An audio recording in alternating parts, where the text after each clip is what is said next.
Praise the Lord, our daily bread. 1 Thessalonians chapter 5, verse 18. In everything give thanks, for this is the will of God in Christ Jesus toward you. O Almighty God, thank you for giving this wonderful verse. May your presence showers on us. O Lord, no matter how happy or painful our lives may be, renew in us the maturity to thank you.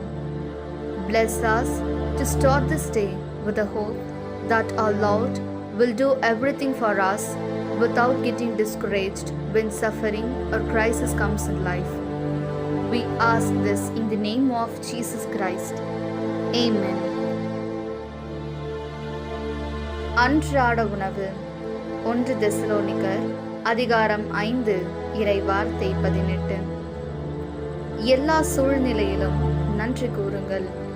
உங்களுக்காக கிறிஸ்து இயேசு வழியாய் கடவுள் வெளிப்படுத்திய திருவுளம் இதுவே. அன்பின் தகப்பனே, இன்றைய நாளிலே இந்த இறை மன்னாவை கொடுத்ததற்காக நன்றி ஆண்டவரே. இறைவா, எங்கள் வாழ்வில் எவ்வளவு மகிழ்வுற்றாலும் வேதனைகள் இன்னல்களை சந்திக்க நேரிட்டாலும் உமக்கு நன்றி கூறும் மனப்பக்குவத்தை எம்முள் புதுப்பித்தரலும். வாழ்வில் துன்பமோ நெருக்கடியோ வந்தவுடன் மனம் தளர்ந்து போகாமல் எழுந்து வீறு கொண்டு நம் ஆண்டவர் நமக்காக யாவற்றையும் செய்து முடிப்பார் என்ற நம்பிக்கையில் இந்நாளை துவங்க எங்களை ஆசீர்வதியும்.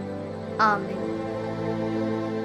അന്നുള്ള ഭോജനം 1 തെസലോനിക്ക 5 അധ്യായം 18 വാക്യം. എല്ലാ കാര്യങ്ങളിലും നന്ദി പ്രകാശിപ്പിക്കുവിൻ.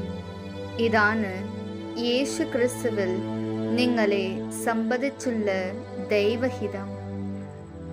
ദൈവമേ, ഞങ്ങളുടെ ജീവിതത്തിൽ എത്ര പ്രശ്നങ്ങൾ, വേദനകൾ, കഷ്ടപ്പാടുകൾ, അസൂഹങ്ങൾ വന്നാലും അങ്ങേക്ക് നന്ദിയുള്ളവരായി ജീവിക്കുവാൻ ഞങ്ങളെ അനുഗ്രഹിക്കണമേ.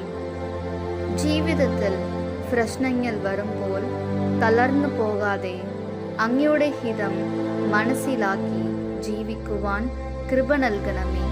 ആമേൻ.